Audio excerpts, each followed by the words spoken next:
ကြားရသူယဟန်ပရိသတ်လူပရိသတ်တွေရဲ့နှလုံးသားထဲမှာပရိသတ်ရင်နှမျောတာကတော့မတူနိုင်ဘူးလား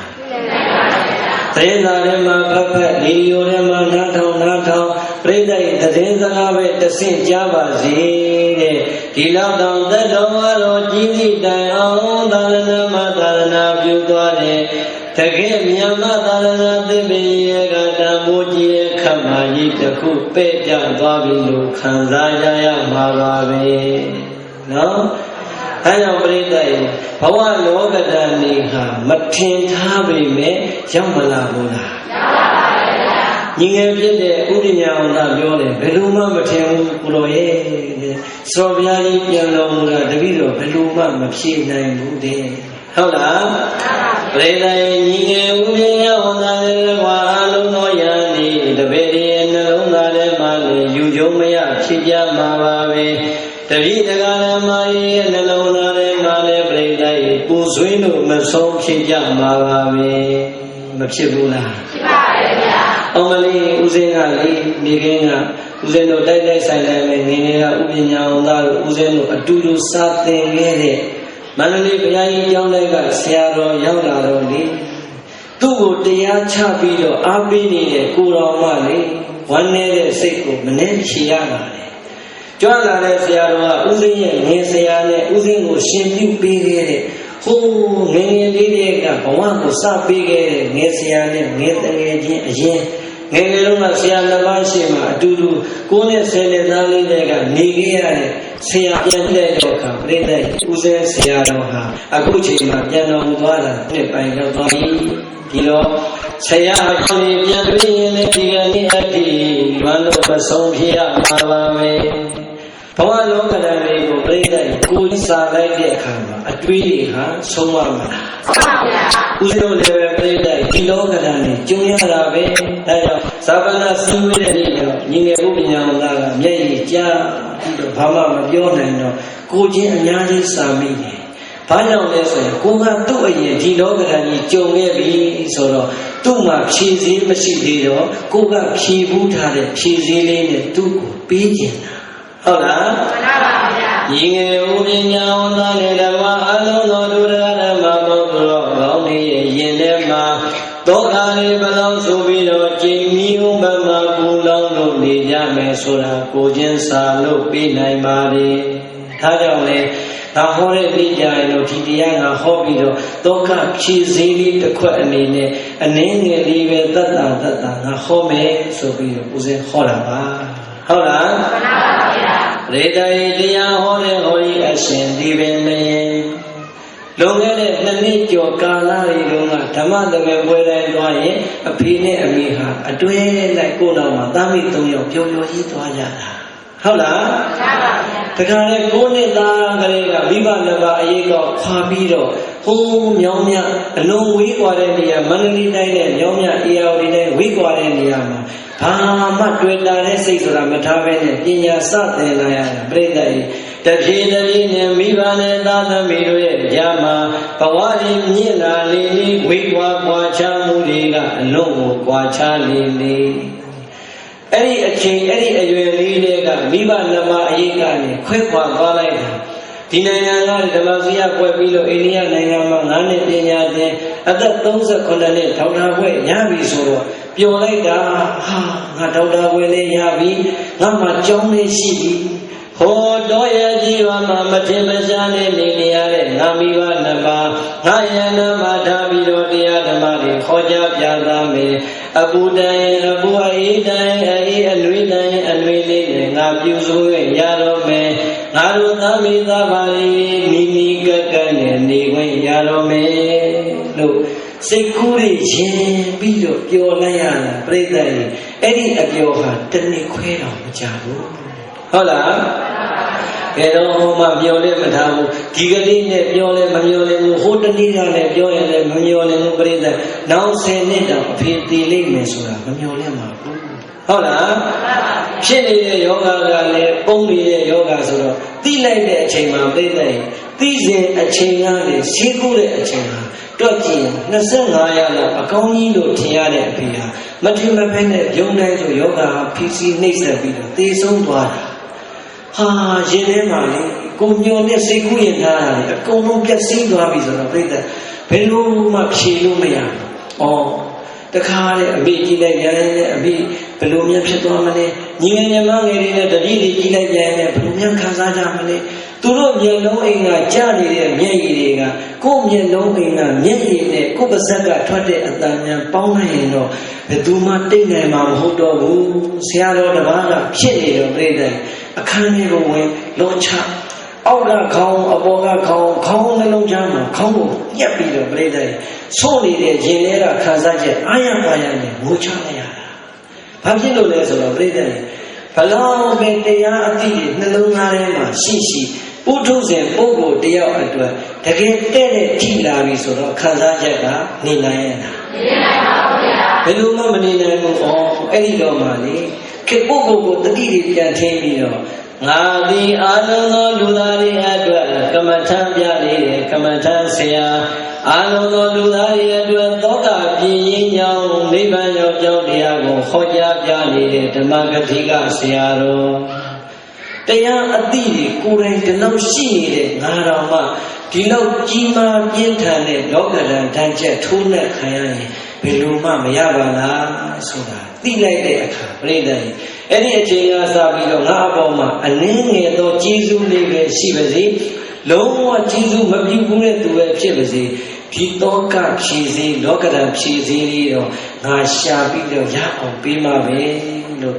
အဲ့ဒီတရားကိုရှာပြီးတာပြိတ္တရဲ့အဖေဆုံးပြီးတဲ့အချိန်တွေကဦးဇင်းတို့တမျိုးနယ်မှာတခါတော့ဟောပြပါလေဟုတ်လားအခုလည်းဦးဇင်းတို့ကိုချင်းစာပါတယ်ဟောဒီမှာညီရဲ့ရှင်ပညာဟောသားရဲ့မျက်လုံးအင်္ဂါမျက်ရည်တွေတိတ်မှမဟုတ်ပါဘူးအာနန္ဒဒုဒကဓမ္မပေါင်းသူတော်ကောင်းတပိဒကဓမ္မတွေရဲ့နှလုံးသားထဲမှာလည်းမျက်ရည်တွေတိတ်မှမဟုတ်ပါဘူးပြိတ္တအရှင်အာနန္ဒာလို့သောတာပန်တော်မှာအငိုမတိတ်နိုင်ဘူးဆိုရင်ခင်ဗျားတို့ပြောလို့ပုထုဇဉ်တွေတိတ်ပါမလားတိတ်ပါဘူးဗျာပြိတ္တရေမတိတ်ပဲလေလွတ်ထားမယ်ဆိုပြန်ရင်လည်းပဲဘုရားရှင်ကမကြိုက်တော့မကြိုက်ပြန်ဘူးဒါကြောင့်ဒီနေရာမှာအရှင်အာနန္ဒာကိုမြတ်စွာဘုရားပေးလိုက်တဲ့သောကဖြည့်စည်းတစ်ခွက်ဟာဒီကနေ့ရအောင်ယူထားမှမနက်ဖြန်နောက်ဆုံးအတိမအခိဇာပနာဟာတဏ္ဍာဟာဟုတ်လားမှန်ပါပါဗျာပြောပြတဲ့အာနန္ဒမတိမြတ်ကမြတ်စွာဘုရားကိုရှောက်ထားပြီးတဲ့အချိန်ဘုန်းတော်ကြောင့်မသခင်ဘုရားရှင်ကိုရောမြတ်ကအာနန္ဒမတိမြတ်ကိုတရားဟောတော်မူပါပြီဟုတ်လားမှန်ပါပါဗျာအတ္တဒီပါဘိကဝေအတ္တသရဏအနိညသရဏအတ္တဒီပါအာနန္ဒအတ္တသရဏအနိညသရဏအာနန္ဒကဘုရားရဲ့ထံတော်မှာခန္ဓာလေးကညီဝအာနန္ဒဒုံမေတိจิตာတို့သည်အတ္တဒီပါကိုယ်ကိုယ်ကိုကျွမ်းသက်ွယ်အမိပြုကြကုန်သည်ဖြစ်၍ဝါအတ္တဒီပါကိုယ်ရဲ့လျာကိုကိုယ်ကိုယ်လည်းထွန်းညှိကြကုန်သည်ဖြစ်၍ဝိဟာရထနေထိုင်ကြပါကုန်သောအတ္တတရဏကိုယ်ကိုယ်ကိုယ်သာလည်းအာကိုကြကုန်သည်ဖြစ်၍ဝါကိုယ်ကိုယ်ကိုယ်သာလည်းကိုယ်ွယ်ကြကုန်သည်ဖြစ်၍ဝိဟာရထနေထိုင်ကြပါကုန်သောအနိညာတရဏတရားသောအာကိုရာကိုယ်ွယ်ရာကိုမရှာကြကုန်သည်ဖြစ်၍ဝိဟာရထနေထိုင်ကြပါကုန်သောအငိုမတိတ်နိုင်ဖြစ်နေတဲ့အရှင်အာနန္ဒမထေရမြတ်ကိုဘုန်းတော်ကြောင့်မသခင်ဘုရားရှင်ကိုရောမြတ်ကလောကဓာတ်ဖြစ်စေသောကဖြစ်စေတရားရည်အေးနဲ့စတင်လို့မိန့်ကြပါပြီတရားလေးကပြိတ္တရဲ့ဥပမာအဓိပ္ပာယ်လေး၃ချက်နဲ့ဥပမေယအဓိပ္ပာယ်လေး၃ချက်ပဲရှိတယ်ဟုတ်လားမှန်ပါပါဗျာအတ္တဒီပါအတ္တတရဏအနိညတရဏတဲ့ပါဠိလိုပြောရင်ဒီ၃ချက်ပဲအတ္တဒီပါကိုယ်ကိုယ်ကိုညွန်းသက်ွယ်အမိပြုပြီးတော့နေကြပါဝါအတ္တဒီပါကိုယ်ဝါရဲ့အနိယကိုကိုယ်ကိုယ်တိုင်ထုံးညှိပြီးတော့နေကြပါအတ္တတရဏကိုယ်ကိုယ်ကိုသာလည်းအားကိုးကြပါဝါကိုယ်ကိုယ်ကိုသာလည်းကိုးကွယ်ကြပါအနိညတရဏတရားသောပုဂ္ဂိုလ်တွေကိုအာမကိုးပါနဲ့ကိုးကွယ်မနေပါနဲ့ အာနန္ဒမထေရမြတ်ကိုမြတ်စွာဘုရားကဒီတရားလေး၃ပိုက်ပဲစတင်ပြီးတော့မိန့်တာဟုတ်လားမှန်ပါဗျာဒါဆိုရင်ပြိဿယဟောဒီတရားတော်လေးကိုနည်းနည်းလေးအာယုပြုကြည့်မယ်ဆိုရင်အတ္တဒီပါကိုကျွန်းသက်ွယ်အမိရှိကြကုန်သည်ဖြစ်၍ဝိဟာရထနေထိုင်ကြပါကုန်လောပြိဿယကိုဘယ်လိုပြုမလဲကျွန်းကလေးလိုပဲတဲ့ဘဝသန္တရာပင်လေကြီးဟောဒီမှာအဆုံးအစမရှိတဲ့ပင်လေသမုဒ္ဒရာကြီးထဲမှာသင်္ဘောကြီးတစ်စီးနဲ့သွားကြတဲ့သင်္ဘောသားတွေပြိဿယအကြောင်းတစ်ခုကိုကြောင့်သင်္ဘောပြတ်ပြီးဆိုရင်အဲ့ဒီသင်္ဘောသားတွေရဲ့မျက်လုံးအစုံကတော့ကျွန်းလေးတစ်ကျုံကိုပဲအရင်ဆုံးရှာကြမှာပါဟုတ်တယ်မို့လားမှန်ပါဗျာသင်္ဘောကြီးတစ်စီးလုံးတော့မြုပ်သွားမှတော့ကျန်တာတွေကိုပြိဿစဉ်းစားနေပါမလားစဉ်းစားပါဘူးဘယ်နေရာမှာကျွန်းရှိတယ်လဲအဲ့ဒီကျွန်းကိုငါတို့ဘယ်နည်းနဲ့ရောက်အောင်သွားရင်ငါတို့အသက်ချမ်းသာမလဲဆိုပြီးတော့သင်္ဘောသားအားလုံးကကျွန်းမယ်ရှာမှာပဲဟုတ်တယ်မို့လားမှန်ပါဗျာအေးအမျိုးကျတဲ့ပင်လေကြီးထဲမှာသွားနေတဲ့သင်္ဘောသားတွေသင်္ဘောမျိုးပြအကအသက်ချမ်းသာရဖို့ရအတွက်ကျွန်းလေးတစ်ကျွန်းကိုရှာကြသလိုပါပဲဟောဒီမှာကမောကဘောကဒိဋ္ဌောကဝိသောကလို့ခေါ်တယ်ဩကလေးပြသန္တရာပင်လေကြီးထဲမှာကုနေကြတယ်အလုံးသောတို့တရားဓမ္မပေါင်းသူတော်ကောင်းတွေသန္တရာပင်လေကြီးထဲမှာဖြစ်သွားတဲ့အချိန်ဩကလေးပြဝေဒီဆိုပြီးတော့နေမြုံမသွားဖို့ရအတွက်ဟောဒီနှလုံးသားထဲမှာကျွန်းလေးတစ်ကျွန်းတော့ရအောင်ရှာဖို့လိုပါမယ်ဒုပရိသတ်နဲ့ဩဃလေးပြသန္တရာပင်လေကြီးကိုကုနေရတာမဟုတ်ဘူးလားမှန်ပါဗျာအစုံအစမရှိတဲ့ခန္ဓာတွေမဆုံးတဲ့ဟောဒီဒီမှာပကံသန္တရာလမ်းကနေပြီးတော့ဟောကပကံလွတ်ရလမ်းဖြစ်တဲ့နိဗ္ဗာန်ကိုကုကနေတဲ့အခါမှာပရိသတ်တန်းပြီးတော့ရောက်ပါမယ်လို့ပြောနိုင်မပြောနိုင်အကယ်၍ဟောဒီမိမိတို့ကုကနေတဲ့ဘဝပင်လေကြီးထဲမှာဝဲဒီဆုံးမဲ့မြုပ်မဲ့ဆိုရင်တဲ့ရအောင်ယုံပြီးတော့ကျွန်းလေးတစ်ကျွန်းပေါ်မှာထောက်ရတရားမိရရမှသာလေအသက်ချမ်းသာရမှာဘဝသန္တရာကြီးရဲ့မှာမြုပ်မသွားဖို့အတွက်ကျွန်းဆိုတာမလိုအပ်ဘူးလားလိုအပ်ပါဗျာနောက်တစ်ခုပြိဿယအတ္တဒီပါကိုယ်ရဲ့အလင်းရောင်ကိုကိုယ်တိုင်ထုံးမြည်ကြဘုံဒီဖြစ်၍ဝိဟာရထနေထိုင်ကြမှာကုန်သောကိုယ်ဝရဲ့အလင်းရောင်ကိုပြိဿဘယ်သူထုံးပေးမှာဟောဒီဘဝသန္တရာအမောင်ခရီးရိပ်တွေကိုဖြတ်သန်းသွားကြတဲ့အခါမှာမိမိတို့ရဲ့နှလုံးသားထဲမှာအလင်းတန်လေးတစ်ခုမှပါမလာဘူးဆိုရင်ပရိသတ်ရဲ့တိရိစ္ဆာန်ပြည်တာသူရကေဆိုတဲ့အပေလေးပါး၆တည်ခြင်းတွေကိုကြာသွားနိုင်တယ်ကြောက်စရာမကောင်းဘူးလားမှန်ပါဗျာအမလေးဗျာဘဝသန္တရာအမောင်ကြီးကဝေးပါသေးတယ်ခင်ဗျားတို့အခုရန်ကုန်မြို့မှာကိုယ်ပိုင်မီးစက်လေးနဲ့ကိုယ်ပိုင်အင်ဗာတာလေးမှမရှိရင်ကိုယ်အလင်းကိုမှမပိုင်ရင်အဆင်ပြေပါမလားမရှိပါဘူးဗျာပရိသတ်ဟောဒီမြန်မာနိုင်ငံဟောဒီအချိန်မှာအခြေအနေရပါဗျာမီးမလင်းနိုင်ပြီးတော့ကိုမီးလေးကိုမဆောင်ထားရဘူးလားဆောင်ထားပါဗျာကဲဒီအမောင်လေးကပရိသတ်24နာရီကြာရဲ့လားကြာပါဘူးဗျာညနေ9နာရီကနေမနက်6နာရီလောက်လင်းလေးရဖို့ရအတွက်တောင်မှကိုယ်ပိုင်မိသက်လေးတွေကိုယ်ပိုင်ဗတ္တလေးတွေဆောင်ပြီးတော့အလင်းရှာရတယ်ဆိုရင်ဘဝသန္တရာပင်လေကြီးထဲမှာမဆုံးနိုင်တဲ့အမောင်ခရီးကြီးဖြတ်သန်းရတဲ့အခါပရိသတ်မိမိတို့ရဲ့နှလုံးသားထဲမှာလင်းနှမ်းမှမပါရင်တော့ဝေဟောကားတွေလည်းမြုပ်နိုင်နေငရေတိရိစ္ဆာန်ပြည်တာသူရကေကြောက်ပြီးခြင်းတွေလည်းကြနိုင်ပါလေကြောက်စရာမကောင်းဘူးလားမှန်ပါဗျာအေအတ္တတရဏအနေယတရဏကိုကနေပြီးတော့တရားကိုအားကိုးရရှာမနေကြပါနဲ့တဲ့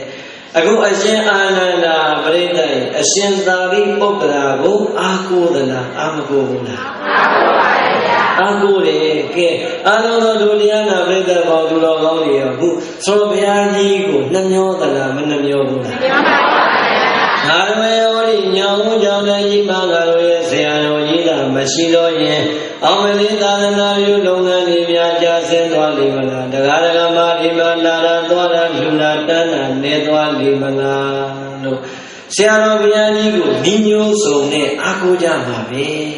အမကိုဘူးလားအားကိုးပါရဲ့ဗျာဒီဒါရတို့တရားနာပိသဘောသူတော်ကောင်းဒီဘသူကိုအားကိုးပါစေဘသူပြိတ္တကိုအပြစ်မပြောပါဘူးဒါကမြတ်စွာဘုရားဥပမာကိုမိတ်နေတာပါဒီတော်အတ္တဒီပါကိုဘဝရဲ့လင်းရောင်ကိုကိုယ်တိုင်တော်ပါကိုကျွန်းသမွေအမိပြုပြီးတော့နေပါအတ္တတရဏကိုသာအာကိုပါကိုသာကိုွယ်ပါအနိညာတရဏတရားကိုရမရှာပါနဲ့ဆိုတဲ့စကားကိုဘုရားကနောက်ထပ်ချဲ့ပါတယ်ဓမ္မဒီပါဘေကဝေဝိရဒဓမ္မတရဏအနိညာတရဏဓမ္မဒီပါအာနန္ဒဓမ္မတရဏအနိညာတရဏအာနန္ဒသာဘုရားရဲ့ဓမ္မဝ၌ခါသာလိမ္မာအညီဝအာနန္ဒတုံမေသင်္ကြတာတို့သည်ဓမ္မဒီပါတရားကိုကျွမ်းသပွဲမိပြုကြကုန်သည်ဖြစ်၍ဝါဓမ္မဒီပါတရားအလင်းရောင်ကိုကိုယ်တိုင်ထွန်းညှိကြကုန်သည်ဖြစ်၍ဝိဟာရထနေထိုင်ကြပါကုန်လောဟောအတ္တဒီပါကိုကျွမ်းသပွဲမိပြုပါကိုယ်ဘဝရဲ့လင်းရောင်ကိုကိုယ်တိုင်ထွန်းညှိပါဆိုတာမြတ်စွာဘုရားကတခြားမိန့်တာမဟုတ်ပါဘူးဓမ္မဒီပါတဲ့ဓမ္မဆိုတဲ့တရားဆိုတဲ့ကြုံကလေးကိုကိုယ်တိုင်တိဆောက်လို့ထားကြပါဓမ္မဆိုတဲ့အလင်းရောင်ကိုကိုယ်တိုင်ထွန်းညှိပြီးတော့နေကြပါလို့မိန့်တော်မူတာပါကဲပြိတ္တရဲ့မြတ်စွာဘုရားကဘာကျုံးကိုတိဆောက်ခိုင်းတယ်ဟောဒီနှလုံးသားထဲမှာတရားဆိုတဲ့ကြုံကလေးကိုတိဆောက်ထားပါဟောဒီနှလုံးသားထဲမှာတရားဆိုတဲ့လင်းရောင်လေးကိုထွန်းညှိပြီးတော့ထားပါတဲ့ဓမ္မတရဏတရားကိုသာလည်းအာဟုယအမိပြုကြကုန်ပြီဖြစ်၍ဝါဓမ္မတရဏတရားကိုသာလည်းအာဟုယအစစ်ပြုကြကုန်သည်ဖြစ်၍ဝိဟာရထနေထိုင်ကြပါကုန်လောကိုအားကိုးပါဆိုတာကိုအားထုတ်ထားတဲ့တရားကိုပဲအားကိုးပါလို့ပြောတာကဲပြိတ္တရဲ့ဘာကိုအားကိုးရမှာလဲအနေညာတရဏ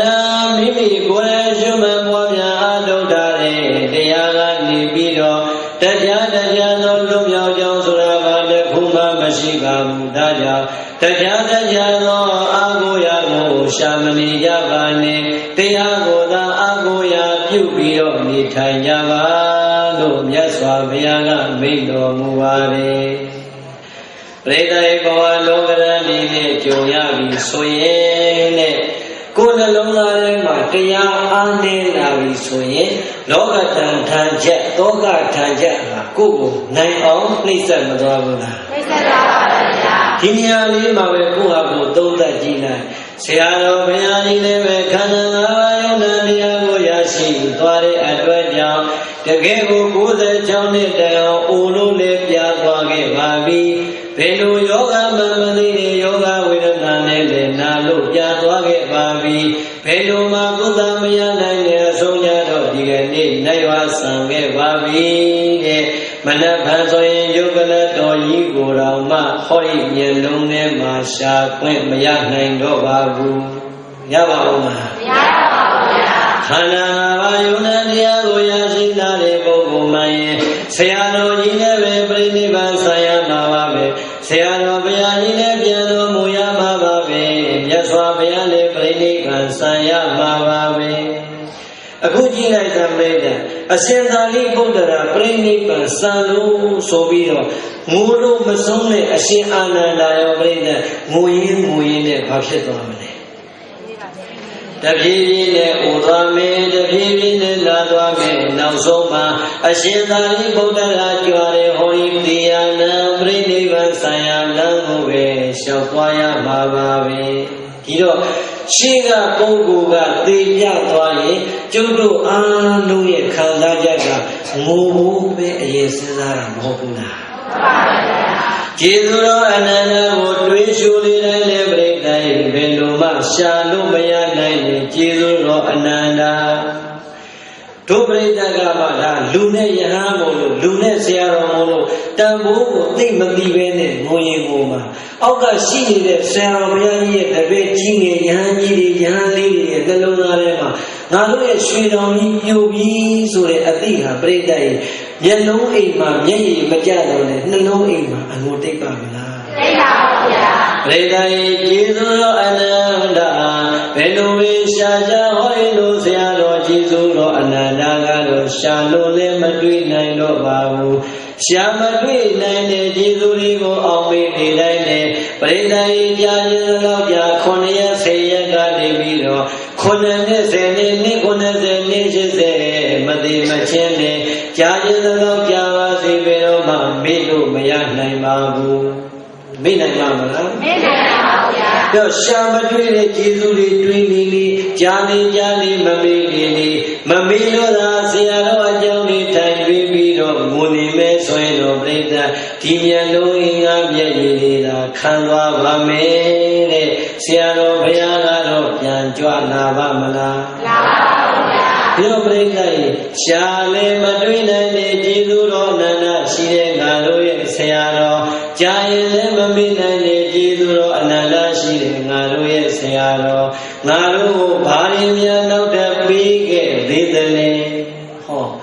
ဆောဗျာကြီးပေးခဲ့တဲ့မမြင်ရတဲ့လောကုတ္တရာအမွေတွေရအောင်မယူရင်ပြိတ္တရဲ့ပင်ပန်းမှာပေါ့မပင်ပန်းဘူးလားပင်ပန်းပါပါဗျာအခုကြည့်လိုက်လေဟဲ့ငါရဲ့တပည့်ဒီငါနားတော်တွေငါသမီးတော်တွေမင်းတို့ငါသိလို့ကြည့်ပဲငိုးမနေနဲ့ဟောဒီမှာမင်းတို့ရဲ့ဆရာတော်ဖြစ်တဲ့ငါသည်96နှစ်တိုင်အောင်နေသွားရပြီမယ်။အိုသွားကြရတယ်။နာနဲ့နာသွားကြရတယ်။အခုမင်းတို့ရှိမှတည်သွားလို့မင်းတို့ငါကိုကြည်ပြီးတော့ငိုနေရပြီ။မင်းတို့မပေါ့နဲ့တဲ့။ငါကတော့ဘဝတန်ត្រာခရီးအတွက်ငါအထုပ်ကြီးကိုငါယူပြီးတော့ငါကပျော်ပျော်ကြီးသွားပြီ။မင်းတို့ငါလို့တည်လို့ရအောင်လုပ်ကြအောင်လို့မပြောခဲ့ပေမဲ့ပြောခဲ့တယ်လို့ပဲ။ပြိတ္တငိုနေုံနဲ့ပြီးပါမလားပြီးပါဘူးဗျာဆရာတော်ဘုရားအိုရာကိုတွေးရင်ငါအိုရမယ်ဆိုတာကိုမမေ့ပါနဲ့ဆရာတော်ဘုရားနာရာကိုစဉ်းစားရင်ငါနာရတယ်ဆိုတာကိုမမေ့ပါနဲ့ဆရာတော်ဘုရားရဲ့ယုတ်ကလတော်ကိုဖူးမြင်ရတိုင်းမှာငါသည်လည်းပဲဆရာတော်နောက်ကိုတနည်းလေးလိုက်ရမှာပါလားဆိုတာမမေ့ပါနဲ့ဟုတ်တယ်မို့လား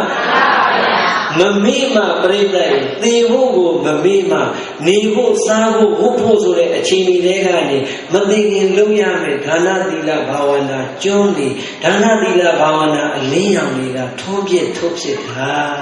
ဟုတ်တယ်မို့လား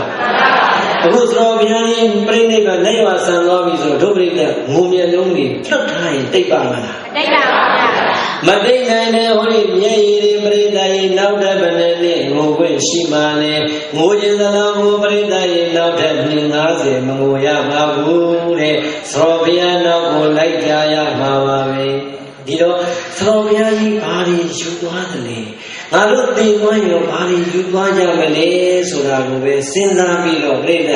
မရှိတော့တဲ့သတော်ဘုရားကြီးကိုတန်တာပြီးတော့ငိုနေမဲ့အစားကြံနေခဲ့တဲ့ဟောဒီကြောင့်တိုက်ကကိုတော်လေးငါတို့တွေမသေးခင်ပြန်တော့မမှုခင်မှာတော့ဟောဒီငါတို့သမိုင်းကြောင့်ကောင်းကောင်းကြီးနဲ့ထားခဲ့ဖို့ရန်ဒီကြောင့်တိုင်ကြီးဆုံးယုံမသွားအောင်ဒီသာသနာကြီးရောကြမသွားအောင်ဟောဒီသာသနာနေအောင်လာရောက်ထုံးလင်းနေတဲ့ညောင်ဦးကြောင့်မှာဒီဓမ္မကကဘာတိုင်အောင်ထုံးလင်းကြောင်းငါတို့နှစ်တရားတိုင်အကောင်းထဲပေါ်သွားဖို့လိုမယ်ဟုတ်တယ်မလားပြန်သွားရင်ကောင်းတာတွေခြံထားဖို့ပဲလိုတယ်ပြိတ္တရဲ့အကုန်လုံးကတော့ပြန်သွားရမှာကြည့်ပဲဟုတ်တယ်မလားအဲ့ဒါဦးဇင်းတို့ကဘာလို့ဒီတရားရွေးဟောလဲဆိုရင်အလွန်တကူကြီးတဲ့ထမ်းမြတ်တဲ့သောဘုရားကြီးတွေပြန်တော်မူသွားပြီဆိုရင်အဲ့ဒီကျောင်းလိုက်ကြီးတွေကအကုန်လုံးချုပ်ကပ်သွားတာပဲချောက်မသွားဘူးလား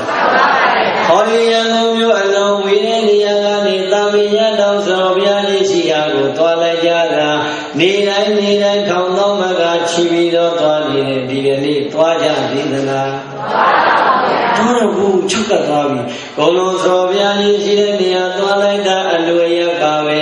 တကူကြီးတဲ့စော်ဘုရားကြီးတွေရှိတဲ့နေရာကိုသွားလိုက်ကြတာမရှိဘူးလေဆိုရောပြိတ္တရဲ့အဲ့ဒီကြောင်းတဲ့ကြီးဟာချုပ်ကပ်မသွားဘူးလား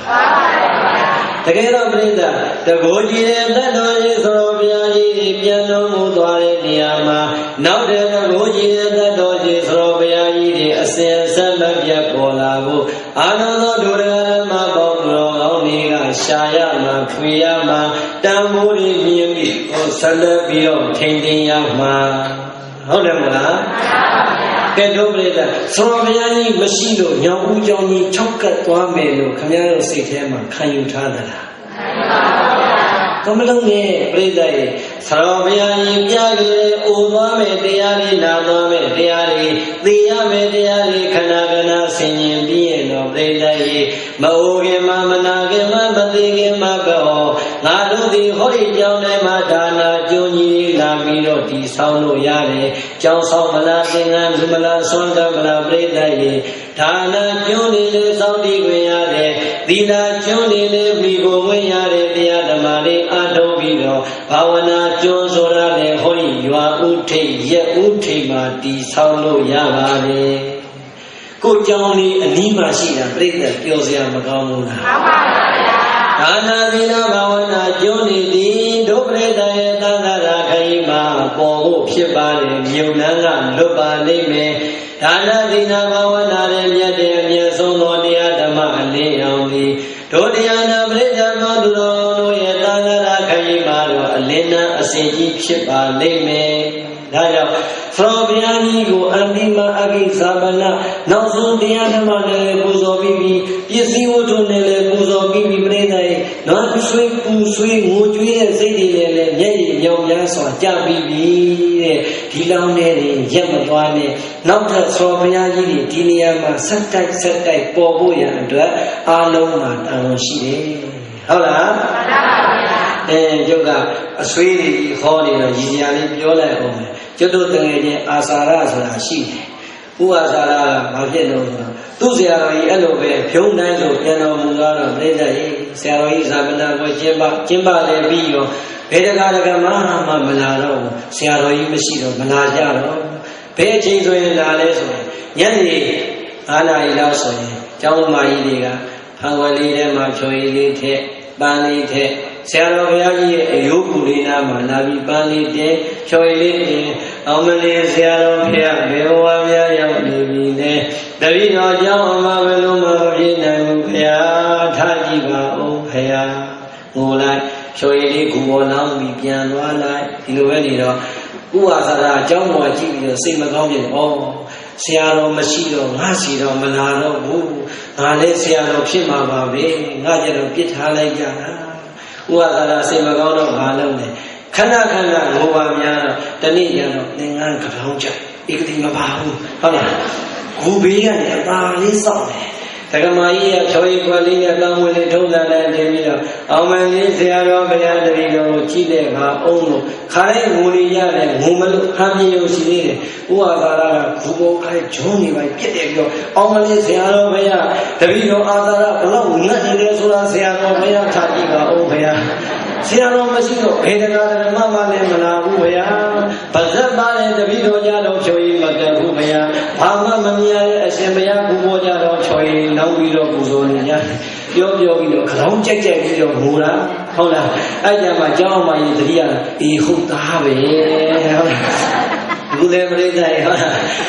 ခင်ဗျားတို့ဆရာတော်ကြီးမရှိလို့သာမလာပဲနဲ့ငုံပြန်သွားရင်ဥပ္ပယအောင်သာကျောင်းပေါက်မှာလည်းခေါင်းကြိုက်ချွန်ပြစ်နေတယ်အလောင်းရကြည်လာလိုက်လည်းရည်ရရှိရှိတယ်ဟုတ်လားအဲ့တော့ပြိတ္တလောကဓာတ်ဆိုတာအကုန်လုံးမကြုံရဘူးလားဆရာရှိရင်ဆရာနဲ့သက်ဆိုင်တဲ့လောကဓာတ်ကြုံမယ်မိဘရှိတော့မိဘနဲ့သက်ဆိုင်တဲ့လောကဓာတ်ကြုံမယ်ဇနီးရှိတော့ဇနီးနဲ့သက်ဆိုင်တဲ့လောကဓာတ်လင်ရှိတော့လင်နဲ့သက်ဆိုင်တဲ့လောကဓာတ်သာသမီမြင်မြင်ရှိတော့လေသာသမီမြင်မြင်နဲ့ပတ်သက်တဲ့လောကဓာတ်လွတ်ပါမလားမလွတ်ပါဘူးဗျာဒီလောကဓာတ်တူတူတော့ကျွတ်တို့ဘုန်းကြီးကလည်းနည်းနည်းသက်သာတာပေါ့ဗျာဘာမှမရှိပဲဟုတ်လားအဲ့တော့ဆရာတစ်ပည့်တော့ပဲရှိတယ်နောက်ထပ်ငိုစရာသိမရှိဘူးဟုတ်လားအဲ့တော့ပြိတ္တယုံတာ ဒီယုံလို့တော်ရမယုံရင်ရှိမှလက်သေးနဲ့ကုတ်မယ်လို့ပါတယ်ဟုတ်လားအဲ့ဒါပြိဿစဉ်းစားတော့ဘဝလောကဓာတ်လေးနဲ့ကျုံလာရင်အခုအရေးကြီးဆုံးပြောနေတာကကိုယ်နှလုံးသားထဲမှာတရားရှိအောင်လုပ်ထားဟုတ်လားဟောဒီယုံတရားနဲ့တရားရဲ့အပေါ်မှာကာယဝေဒနာစိတ်ဓာတ်မှာတတိပဋ္ဌာန်တရား၄ပါးနဲ့ရှုပွားလိုက်တဲ့အခါမမြင်ဘူးဆိုတာတွေ့လာရင်ဆင်းရဲတယ်ဆိုတာသိလာရင်ငါမပိုင်တဲ့သဘောတရားပဲလို့ဉာဏ်ထဲမှာတွေ့လာရင်ကိုယ်တော်မှဒီယုတ်တရားနံတရားကိုစက္ကမချပြောင်းလဲနေလို့မမြင်စင်းရဲဆိုတာလေဉာဏ်ထဲမှာပေါ်လာသိလာပြီဆိုရင်ပြိတ္တကြံတဲ့လောကဓာတ်တွေပေါ်မှာနေတတ်ထိုင်တတ်တဲ့စိတ်တွေရပြီပေါ့ဟုတ်လားအခုကြတော့ဘုရားပြိတ္တကတရားတော့ဘာမှတော့ရှာမထားဘူးသိလို့ရှိရင်လေအခါတလေကြရင်သိတဲ့လူကမသိသေးဘူးငိုဖို့လူကအစင်းနဲ့ပြင်ထားတာကဲပြိတ္တလောကဓာတ်ကအတဲ့တော်မလာသေးဘူးတွတ်ပဲရှိနေတယ်မဟုတ်သေးဘူးဟုတ်လားတွတ်ကလေးကငိုနေရပြီဒီမှာဒီခါလေးတချို့ကတန်လေးတန်ထားတဲ့ပါလေးတွေအောင်မလေးဆရာတော်ဘုရားတပည့်တော်တို့ရောက်လာပြီထားကြည့်ပါအောင်ဘုရားဟောခေါ်တော်ရဲ့ငါတော့မှမသိဘူးသူတို့ကမသိတဲ့ဆရာပန်းတော်တဲ့ဆရာတော်ပဲထားကြည့်ခိုင်းတယ်ကျောင်းတော်တွေတော့ဘာအဲ့တော့ပြိတ္တအဲ့ဒီလိုလည်းမလုပ်နဲ့ဟုတ်လားဟောဒီနှလုံးသားထဲမှာအနိစ္စအချက်တွေမြင်အောင်ဒုက္ခအချက်တွေသိအောင်အစိုးမရငါမပိုင်မှုဆိုတဲ့သဘောတရားတွေဉာဏ်ထဲမှာတွေ့အောင်ကာယဝေဒနာစိတ်ဓမ္မသတိပဋ္ဌာန်တရား၄ပါးနဲ့ရှုပွားလို့သာထားလိုက်မယ်ဆိုရင်အာနန္ဒတို့တရားနာပရိသတ်ပေါင်းသူတော်ကောင်းနေဆရာတော်ပြန်တော်မူရင်လည်းနေတတ်မယ်အဖေသိရင်လည်းနေတတ်မယ်အမေသိရင်လည်းနေတတ်မယ်ပရိသတ်လွယ်လွယ်လေးနဲ့တော့ရပါမလား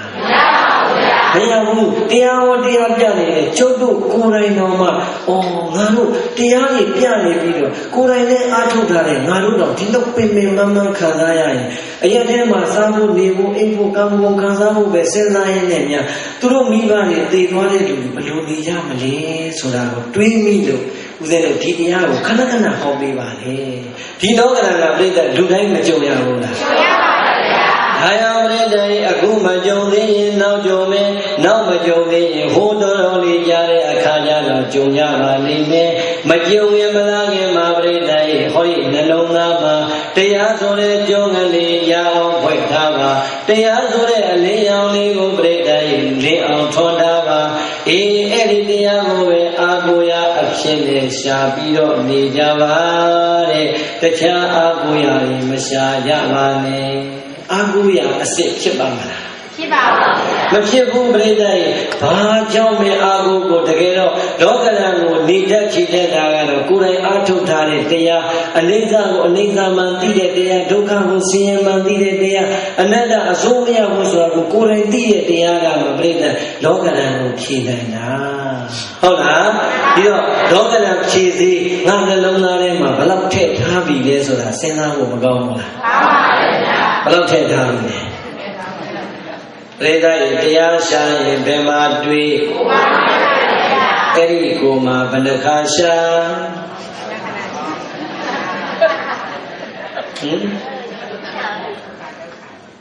စကောလေးစီးပြီးထည့်လိုက်နေတာနော်တဏှာကြီးကတယောက်ကလာဟောလဲဘောဟုတ်လားတယောက်ကရဟောလဲတော့နေဟာပြီးလဲပြီးတော့ပဲအကုန်လုံးတစ်စိမ့်အတူတူပဲလို့ပါလို့လေတယောက်ချင်းလိုက်ပြီးတယောက်ကလာဘောဟုတ်လားတယောက်ကဟောကအလာဘောဟုတ်လားစပြီးမှပဲလိုက်နေတာသို့တော်ပြိဿရဲ့လောကဓာတ်၈ပါးကမရည်တွက်နိုင်တာအဲ့ဒီလောကဓာတ်၈ပါးကနေတိုင်းနာမနေဘူးလားမှန်ပါဗျာဘယ်ချိန်စားလားအဲ့ရတော့သိချထားသေးရဲ့လားအဲ့ရတဲ့ကသိချမျက်လုံးပုတ်ရုံရှိတဲ့လောကဓာတ်ကစလာပြီဒါဘောလိုချင်တဲ့လောကဓာတ်ကြီးကမိုးလင်းတွေကဝင်လာပြီဒီနေ့ဘယ်ကနေရမလဲဘယ်သူရှိကနေဘယ်လိုလုပ်ရမလဲဘာရင်များသွားရှာရမလဲလောကဓာတ်ကြီးကဝင်လာပြီဝင်မလာဘူးလားဝင်လာပါဗျာအဲ့ဒီလာဘောလောဘကြီးဟောဒီလောနှလုံးသားနဲ့ရောက်လာပြီဆိုရင်အေးသလားဘူးသလားဘူးပါဗျာဘူးလိုက်တာပြိတ္တိပိုက်ဆံရတာမဟုတ်သေးဘူးနော်နံပါတ်ရဖို့ကိုပဲပြိတ္တမပူဘူးလားဟမ်ဟာဘယ်ဘုံကြီးမှန်တဲ့ဘယ်ဆိုင်ကားဆရာမလေးကပေးတာမှန်တဲ့တော့ဟုတ်လားမလေးအဲ့ဒီကိုကကိုတပြည့်ပြည့်နေတာနေတာနှလုံးမီးတော့အတက်သွားကြတာပြိတ္တမိုးလင်းတဲ့အချိန်တွေကအဲ့ဒီလာဘောလောကဓာတ်ကြီးကခိုင်းလိုက်တာကောင်းကင်ကနေမေးပူကြတဲ့လောက်ကိုရင်တွေကအပူလောက်မမိုက်တဲ့အတွက် no problem ဘာမှဖြစ်ဘူးတ သွားလိုက်တာတပတ်မပါဘူးအုတ်ထုံမပါဘူးဘာဖြစ်လို့လဲဟိုကအာယုန်တဲ့ပြီးတာဆိုတော့ပြိတ္တ၄နာရီလေးကသွားကိုရောက်တော့ဟဲ့တော့ပြီးပြီးသွားပြီလားအမဘာပြောလဲဟဲ့ဟိုပြောရတယ်လေဆင်းနေတော့ဟုတ်လားဟောနောက်ပြီးတော့တုတ်လေးတုတ်တယ်တော့ဘာမလီအဲ့ဒါစိတ်မဆိုးနဲ့အမတကြမ်းတိုက်တာကောက်ဟုတ်လားပြိတ္တရေလောဘကခိုင်းလိုက်တာပြိတ္တရေကိုယ့်ဟာဘာဖြစ်လို့ဖြစ်မှမသိဘူးအမလေးငါဘိုးတော်ဓမ္မညာလေးလိုခဏဆောင်ဖို့ဆိုရင်ပြိတ္တရေစောင်းရတယ်မိသီမကိုရင်ကိုတော်နောက်ကြသွားမယ်ဆိုရင်တော့တုတ်ကြမှာသိရတယ်ရှူကလည်းနောက်ကြတာပဲမလီကဆရာကလည်းရှိတာပဲမိသီမကိုတော်ကလည်းနောက်ကြတာပဲဆိုရပြိတ္တရေနှလုံးမပေးတဲ့ဘုန်းကြီးဆိုတော့မျက်နှာမရဘူးဟုတ်လားအဲ့တော့နောက်ကိုမျက်နှာရအောင်တရားမဟောခင်တရားပလင်ဖွင့်တာနဲ့ဘုရားရှိခိုးပြီးနှလုံးအရင်ပေးမှာနောက်မှတော့မိသီမကိုကြီးဆရာတော်ဟောတဲ့တရားပွဲလိုက်တာနှလုံးပေးမယ်ဟုတ်လားဘယ်နှလုံးဆိုတာအဲ့ကြမှာသိမှာနော်အဲ့ကြမှာသိမှာအခုတော့ကြိုပြောလို့မဖြစ်သေးဟုတ်လားဟုတ်လားအဲ့တော့ပြိဿစဉ်းစားတာလောဘနှိမ့်သက်တာမပူဘူးလားပူပါရဲ့ဘယ်လောက်ပူလဲဘယ်လောက်ပူမှန်းကိုမသိတော့တာမဟုတ်ဘူးမလားဟာပူလိုက်တာပူပြိဿရပြီကောက်တွက်အမလီကောက်တွက်နေပြီးတော့9နာရီခွဲနေပြီဟဲ့လုံးပါဟဲ့ထိုင်ချပါရဲ့ဖုန်းနံပါတ်မသိဘူးလားဖုန်းနဲ့ဆက်ပြီးတင်နေစမ်းပါဘာဖြစ်လဲတော့အော်ထိုင်လိုက်ဟာဘိုးတော့အပိုင်ကြီးတယ်ထားတယ်ဘာလဲသမင်းစားကဏ္ဍလွတ်မှာဆိုလို့တဲ့12နာရီခွဲလို့သမင်းစားကဏ္ဍလည်းထွက်ရောဟေးပေါက်တလားကွဲပြန်ပြီအဲ့ဒါကဘာဖြစ်လဲသမင်းစားကဏ္ဍထွက်တယ်သူတို့သမင်းမစားနိုင်လေဘူးမနက်ကပင်မနာတစ်မျိုးမပေါက်လို့စိတ်မောတာတစ်မျိုးဒါပေမဲ့နောင်တရသလားဆိုတော့ရတော့ရတယ်နိုင်ဝက်ပဲဟုတ်လားတဏှာကြီးတော့ကြတော့တုတ်လာပြီညနေခဏလေးများရအောင်မလားမသိဘူးဟုတ်လားအဲ့တော့မလေးတဲ့လောဘနေစလိုက်တာတနေ့နာနဲ့တောက်ကြလေးဒီမနက်မိုးချုပ်မပူဘူးလားအမလီကျွတ်တို့ဘုန်းကြီးနေမှာကိုအလိုက်တော်သိရတယ်ဆုံးမြနေဆုံးကပြည့်နေဆိုရင်မြန်စားမြန်ဟောမြန်ပြော17နာရီအပြီးပြန်မပြန်တော့မပြည့်ဘူးဘာလို့လဲဘုန်းကြီးပြန်မှာနှလုံးကိစ္စစရမှာဆိုဘုန်းကြီးကပေးခြင်းနဲ့နေဘုန်းကြီးအလိုက်မသိဘူးတော့မပြည့်နဲ့လွဲသွားပြီဟုတ်လားအဲ့တော့ကျွတ်တို့ကကိုအလိုက်တိတိနဲ့စားရတယ်အလိုက်တိတိနဲ့သွားရတယ်မလီကိစ္စအရေးကြီးရတော့ကြီး3နာရီခွဲ3နာရီတောင်းရင်ဘယ်အိမ်မှလည်းမသွားရင်ဟုတ်လားအလေသွားပြီဆိုဘုန်းကြီးကလည်းနံပါတ်ကထွက်ခါနေပြီပြန်မပြန်နိုင်ဘူးဘာထွက်မှမသိဘူးဟုတ်လားဒါတော့ဘုန်းကြီးရှင်လည်းဟာမဆောင်နိုင်ဘူးအလိုက်မသိတဲ့ဘုန်းကြီးလည်းငုတ်တုတ်ထိုင်နေတယ်ဘာထွက်လဲတိကိုဖြစ်ဆိုးလိုက်တာဟဲ့ဘယ်လိုလုပ်ပေါ့မလဲခုံတော်ကိုပါကြီးကအိမ်ကိုချုံလုပ်နေတာဘယ်နာချင်တာအဲ့ပရိသတ်စဉ်းစားကြည့်ဘယ်လိုမှသူတို့ကမလုံတော့လားအဲ့ကျွတ်တော့က3နာရီ4နာရီပတ်ဝန်းကျင်ဆိုရင်အိမ်လည်းမသွားရဘူးဘာဖြစ်လို့လဲကိုးထွက်တဲ့နေ့ဆိုရင်ကြတရားကြည်တယ်တဲ့ခုံတော်ကိုမဘုန်းကြီးအိမ်ကိုရောက်နေတယ်ဘယ်လိုအောင်လဲသူလည်းလိုပဲလောဘနေသက်လိုက်တာပရိသတ်အမီးမောက်တွေတဲ့သေးရဲ့လောဘလည်းနှိမ့်သက်တယ်အာလောဘကလည်းနှိမ့်သက်တယ်လူကျင်တာမရတော့လေစိတ်ကြီးဆင်းရဲတယ်လူကျင်တာရရတော့ရောပြိတ္တရဲ့ငြိမ်သက်ရဲ့လားမပေါက်တဲ့လူကလှုပ်တာနဲ့ပေါက်တဲ့လူကပိုးဆိုးနေတယ်ဟုတ်လား။အောင်ချောင်းသမင်ကြားရက်ရမှာလို့အတွင်းအင်ကြီးတွေထည့်ရမှာလို့ဘုရားရှင်တော်ထိုးရမှာလို့ပေါက်တာတလင်းလာနေရောမှာတလင်းတွေနေပြန်မှာရောမှာကိုပျောက်သွားရင်လည်းရမှာမဟုတ်တော့အမလေးတည်ချင်းစိုးတိုင်ရဲ့ပပြေးပါနဲ့တော့ဟုတ်လား။ရဲနဲ့ပေါင်းပြီးတော့ထိုင်ကြီးတဲ့တို့ပါစီနဲ့တော့ဟုတ်လား။ပေါင်းနေတဲ့ဘောင်ချာကိုင်ပြီးတော့ဆူတောင်းရတာလည်းအလုံးတစ်ခုပဲဟုတ်လားအဲ့တော့ तू ကပိုးပူတယ်ဘာဖြစ်လို့လဲကိုကမပေါက်တာလည်းပေါက်တာရှင်းသွားရင် तू ကမပူတော့ဘူးဒီကပေါက်ပြီးသားမရမှကြောက်တော့ဟိုးတနင်္ဂနွေနေ့ဒီဘုရားရှင်မှာမြင်လိုက်တာဘုရားရှိခိုးတွေဆူတော့တပည့်တော်ပေါက်ထားတဲ့ဘောင်ချာလေးတိုင်းလေးရဲနဲ့ပေါင်းပြီးမပြေးပါစေနဲ့ဘုရားတပည့်တော်ကကွဲနေလို့ပါဘုရားဒီကဘုရားလည်းနာနီနာဟုတ်လားအဲ့တော့ပြိဿကြီးလောဘတလုံးလေးနဲ့ခိုင်းနေတာတဏီကိုအလုံးမရှုပ်ဘူးလားပြိဿစဉ်းစားတော့လာဘောအလားဘောလူကျင်တာမရတော့လည်းပဲဒေါသလေးဖြစ်တယ်လူကျင်တာရပြန်လို့လည်းပြိဿကြီးရောက်ရခတ်ပြီးတော့နေစရာမရှိတော့ဘူးမပေါက်တဲ့လူရောအေးကြမလားအေးပါပါဗျာပေါက်တဲ့လူရောအေးကြမလားအေးပါပါဗျာဟောဘုမမေးကြည့်အောင်ဒုပရိသတ်ကနှလုံးထိုးလို့လားမထိုးပါလေဘူးလားအဲ့ဒါနှလုံးမထိုးတဲ့ရက်ကွက်ရှိသလားရှိပါပါဗျာကဲတာဂိတာရှိသလားရှိပါပါဗျာ ဒါဆိုရင်ဝိညာဉ်မြာရှိလားဟိုဘုရားရောရှိလားဝိညာဉ်တို့ရောရှိလားကိုယ်တော်ထူသေးတယ်အလကားရတဲ့ကောများများလိုချင်တာဟုတ်လားအဲ့တော့ပြိဿကြီးဒီနှလုံးကတနိုင်ငံလုံးနှိမ့်ဆက်နေလိုက်တာပြိဿကြီးကျွတ်လို့ဘုန်းကြီးတွေလည်းလေဒီနှလုံးလောကတွေကဘိုးပဲလွတ်မလို့ရုံရောက်နေစဉ်းစားနေတာမနဲ့ကိုတော်လေးတွေဆုံးလန်းသွားရင်လေခင်းကွက်လှန်ကြည့်ထညက်တရားဟာမင်းတို့ကလည်းကွာတစ်ခွက်ကကြည့်လို့လည်းထညက်တစ်ခွက်ကြည့်လို့လည်းတရားတို့ကဘာနဲ့စားမှလဲဟုတ်ခွက်လှန်ဆန်းကြည့်လိုက်တော့ပြိဿကျုပ်အစိမ်းလိုက်ဟာဘာဖြစ်လို့အစိမ်းကြီးလောင်းတာလဲတက္ကမကြီးရဲ့နံပါတ်သွားရှာပြရှိလို့ကိုယ့်ကိုကြော်ဖုံးလို့ပြောတယ်ဗျာကိုယ်ကျွတ်တော့ဘာလို့လဲဆိုတော့နောက်တစ်နေ့ကိုယ်နေဆုံးခံပြန်လာရင်ကြောင်းမှာ COS ထက်မိဖို့ပေါ်ဒေအိုးတင်ပြီးအစင်းစင်းစောင့်နေရတယ်ပါလာတဲ့အစိမ်းကြော်စားဖို့အဲ့တော့ဘလို့ဖြစ်တော့ဆိုတော့နောက်ပိုင်းကျရင်ဆွေးရင်တော့မှသူတို့ကချက်မှမဟုတ်တော့ကြောင်းလာဖို့မှာကိုတော့မအားလို့ဟုတ်လားတပည့်တော်နံပါတ်ကိစ္စကိုတော့လည်းအရေးကြီးတယ်ကြောက်ကိုကကြော်ကြက်ပြီးဖုံးပြီးတော့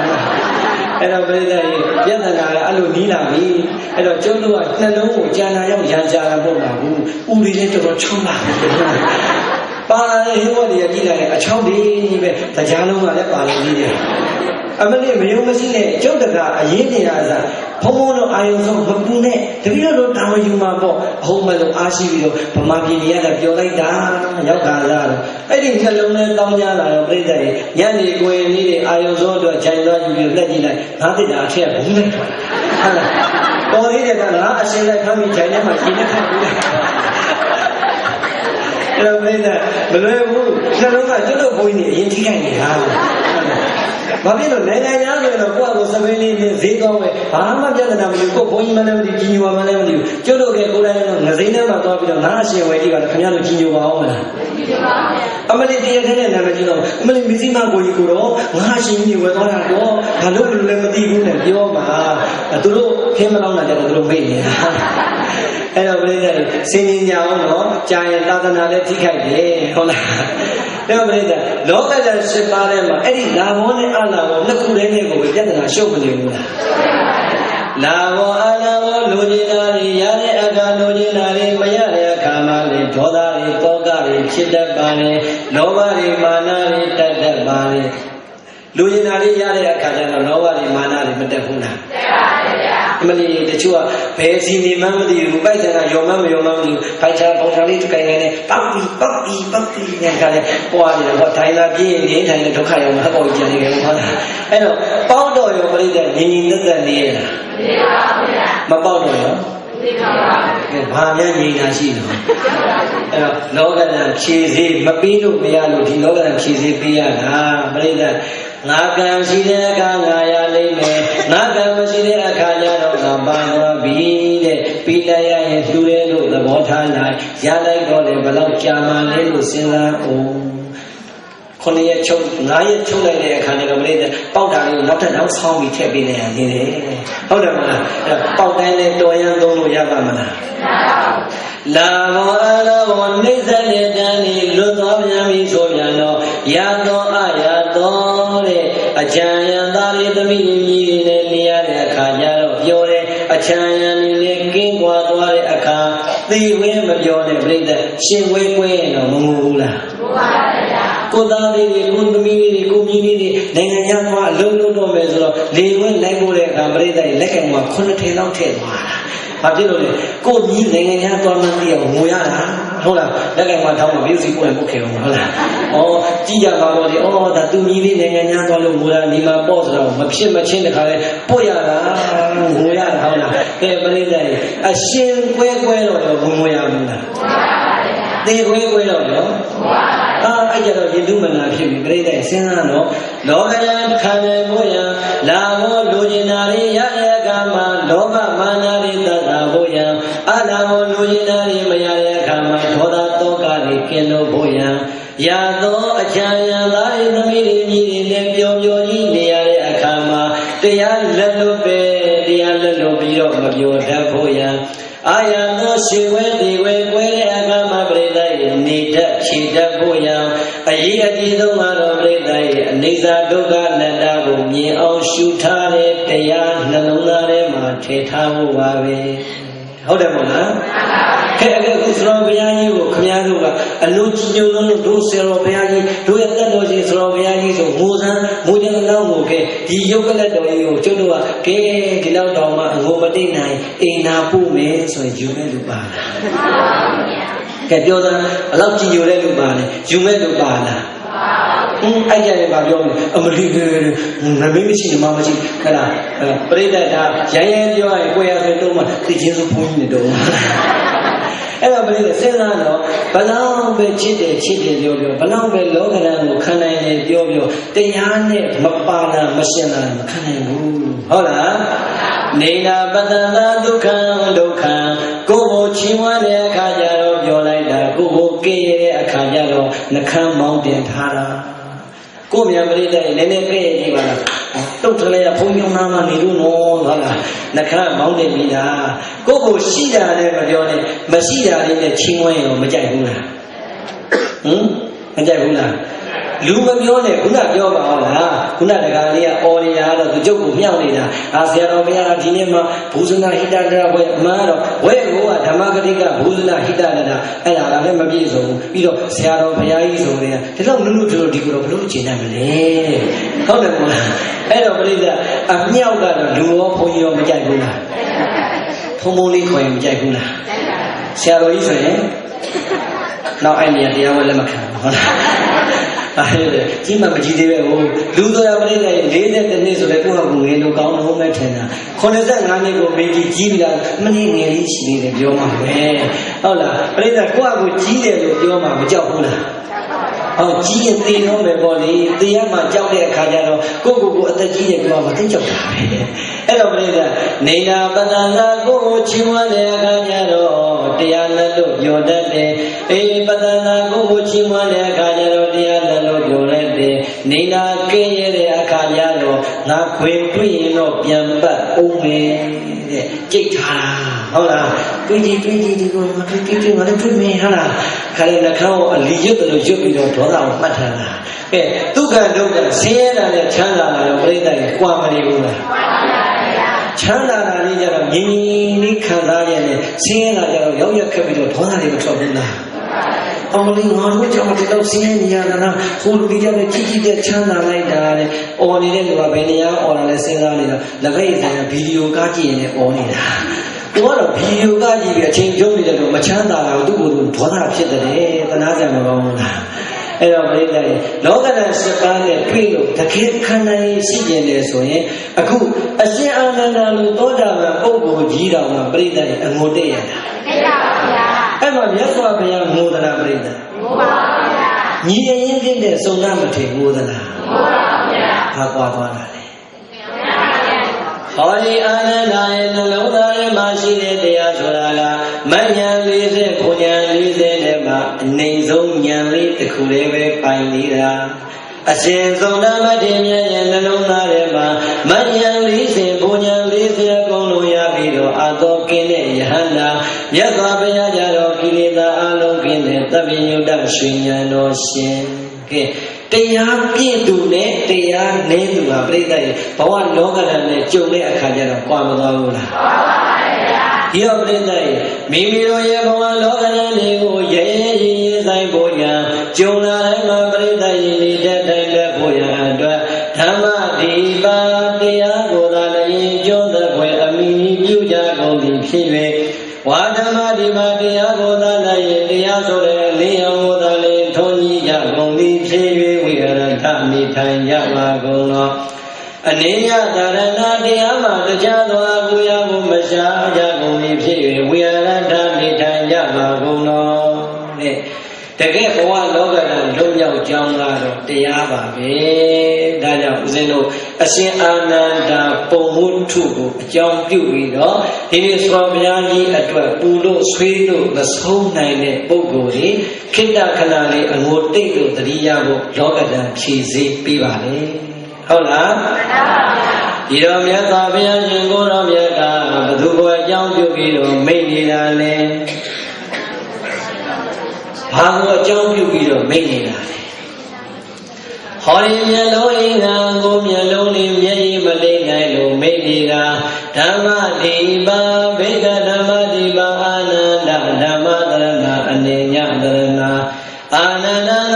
ရဲ့ထံတော်မှာ၌ခါသာနေပါညီဝအာနန္ဒာတုံမေသေจิตာတို့သည်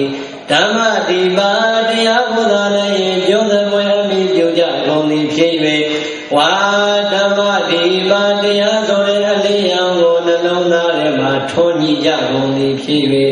ဝါတရားဓမ္မကိုအချိန်ပေးပြီးတော့အထုတ်ထားကြကုန်သည်ဖြစ်၍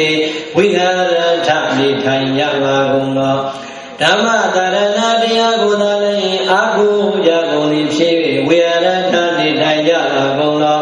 အနိယတရဏတရားမှာတရားသောအာဟုရာကိုမရှာကြကုန်သည်ဖြစ်၍ဝိဟာရထနေထိုင်ကြပါကုန်သောဣတိသောဘဝဘုန်းတော်၆ပါးသခင်ဘုရားရှင်ကိုယ်တော်မြတ်ကြီးသည်အာယတမဏအာနန္ဒံအရှင်သာရိပုတ္တရာမထေရပရိနိဗ္ဗာန်စံသွားပြီဆိုတဲ့တဲ့စကားကြားရတဲ့အချိန်မျက်လုံးအိမ်မှာမျက်ရည်တွေအငိုမတိနိုင်တဲ့အရှင်အာနန္ဒာမြတ်ကိုအာရဘအကြောင်းပြု၍ကထေတိကရုဏာရှိသွားမေတ္တာအဖြင့်မိန်ကြတော်မူခဲ့ပါ၏တည်း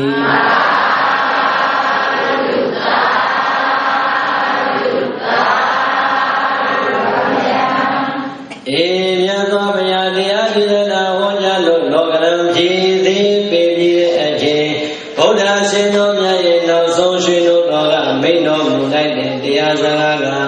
အာနန္ဒာငါဘုရားရဲ့ဓမ္မဘာဒကသနိဗ္ဗာန်ညီဝအာနန္ဒာညီငယ်တဲ့မင်းတို့ကပဲနောင်နာတော်သားလူသားအလုံးတို့ဒီလည်းပဲမိမိတို့ချစ်ခင်မြတ်တို့တွေ့တာဆုံးမတဲ့ဆရာသမားတွေချစ်ခင်မြတ်တို့တွေ့တာဆုံးမတဲ့နေအောင်ကြသမီးမယားသားသမီးမြေတွေတည်ဆုံးကြတဲ့အခါငိုကြအောင်ပါပါပဲ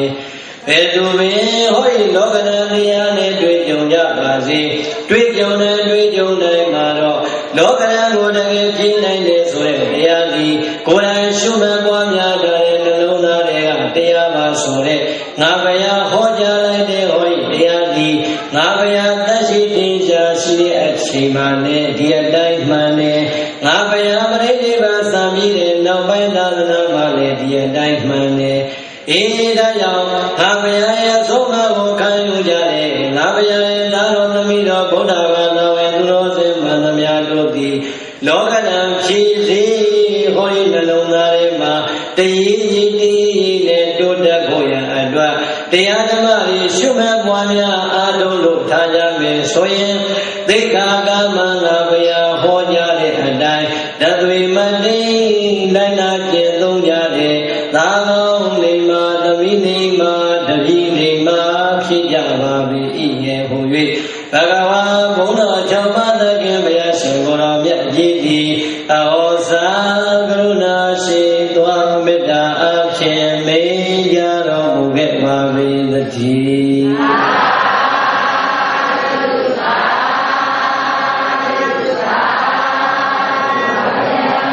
အေငါဘုရားသက်ရှိတင်ကြတဲ့ဒီအတိုင်းပါပဲငါဘုရားပြိဋိဘသံလို့တော်ပိသာလနာမှာလည်းဒီအတိုင်းပါလေအဲဒီတော့ငါဘုရားဟောကြားတဲ့အတိုင်းဘဝလောကရန်ကိုရင်ဆိုင်ရဖို့ရန်အတွက်နှလုံးသားထဲမှာတရားတည်အောင်တရားရှိအောင်ကျင့်ကြံကြတယ်ငါဘုရားရဲ့သုံးပါးဘုရားဘာသာဝင်သူတော်စင်မှန်သမျှတို့သည်ငါဘုရားစကားတော်ငါဘုရားထားခဲ့တဲ့သိက္ခာကျင့်ကိုတကယ်နေမှစွာကျင့်ကြံရတဲ့သာအောင်နေမှသမီးရဏာလေးဖြစ်ကြပါလေဆိုတဲ့အကြောင်းဘုန်းတော်ကြောင့်ပါသခင်ဘုရားရှင်ကိုယ်တော်မြတ်မိန့်ကြားပြီးတဲ့အချိန်ပရိသတ်၏သောကတန်ကြခံရခံလို့အငုံမတိနိုင်တဲ့အာနန္ဒမထေရမြတ်ကြီးလည်းပဲအောက်စွာမသွေမျက်ရည်စတို့သုံးသိမ့်နိုင်တော်မူပါ၏တည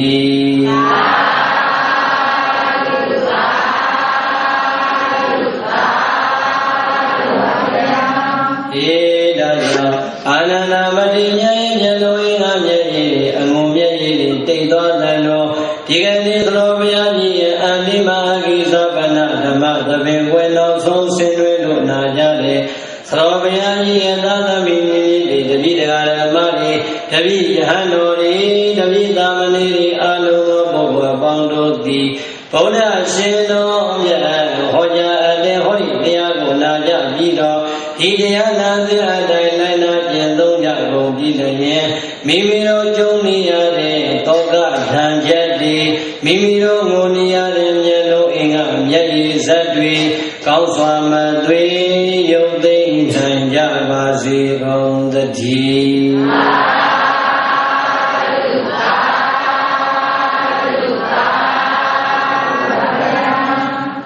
ဧတိတံသုဒ္ဓဂောတိနာသုနေတဝါဓမ္မဒေသနာအဝိနန္ဒနာစေတေနာသာတုသာတုတိပါဒထာ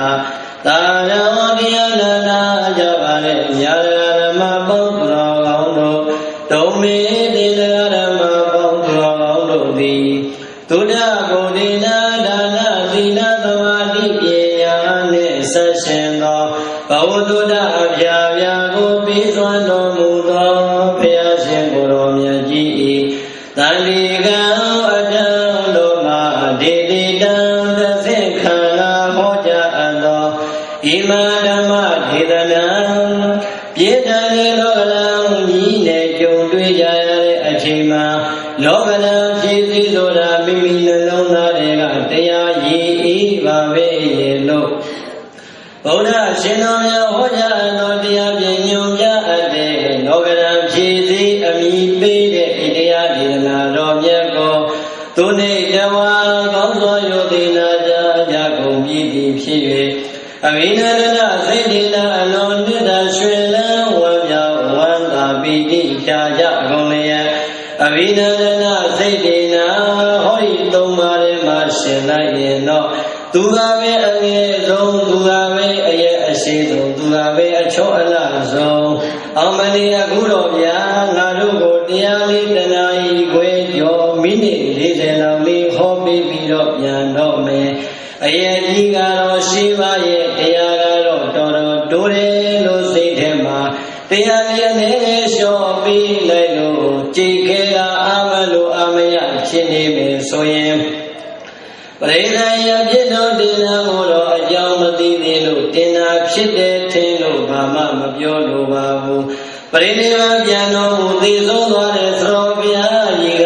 မနက်ခမ်းသာပနာချရပြီမယ်ဒီကိုယ်တော်ကလည်းသူမွေးတဲ့နေ့လေးမှာမွေးနေ့ကောင်းမှုလေးမနက်ခမ်းပြုဖို့ပွဲကြီးရှိတဲ့အတွက်ကြောင့်ပရိသတ်ရဲ့ဟောဒီညာကလေးကဒီမျက်နှာလေးဖောင်းနေအောင်အိပ်ပြီးတော့မနက်ကန်ပြုံးပြရမယ်တောင်းရှိလို့အေးသာသမီးကြီးကိုရင်စာငါသားလေးပါလာလို့စိတ်ထဲမှာမြန်မြန်တွေးကြည်ကြည်လင်းလင်းဝမ်းမြောက်ဝမ်းသာချစ်ခင်မှုတွေပြီးတော့သာဓုသာဓုတိသာဓုသာဓုသာဓုလို့ခေါ်တော့သူတော်သူမြတ်လောင်းတို့ရဲ့ကောင်းမြတ်တဲ့ကြွေးကြော်တန်ကို